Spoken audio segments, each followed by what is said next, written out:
আমার আজকের গল্প snow white and rose red.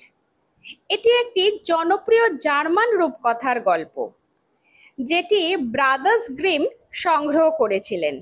আমি গল্পটিকে কবিতায় শোনাচ্ছি। ছোট্ট কুঠির বনের ধারে থাকতো এক মা নিজের মতো করে। তার ছিল দুটি কন্যা, রূপে গুণে অনন্যা। একটির নাম রোজ রেড, ছিল চঞ্চল, মনে নেই খেদ। আর একজন স্নো হোয়াইট, শান্ত, ধীর, polite and kind.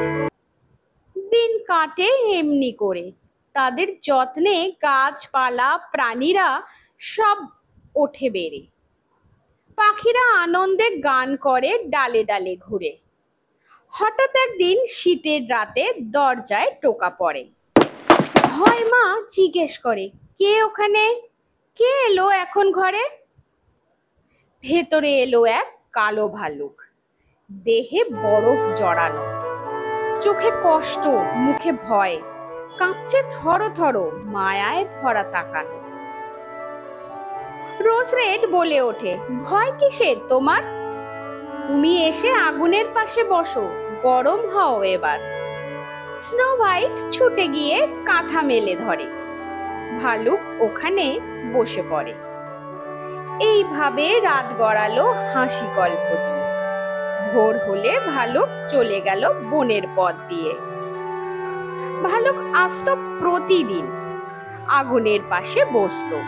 Snow white and rose red তার আসার অপেক্ষায় থাকতো। দিন গড়ালো, রাত্রি পেরোলো, বন্ধুত্ব গাঢ় হলো। তাদের খেলা, গল্প, হাসিতে কুঠি ঝলমল করতে লাগলো। একদিন দুই বোন জঙ্গলে ঘুরতে গিয়ে দেখলো এক বামনকে। একটি গাছের ডালে তার লম্বা দাড়ি আটকে গেছে, গিট লেগেছে, চেঁচাচ্ছে। দুই বোন তাকে বাঁচিয়ে দিল অস্বস্তিকর পরিস্থিতি থেকে। তবুও বামনটি কৃতজ্ঞতা না দেখিয়ে রেগে তেড়ে এলো তাদের দিকে।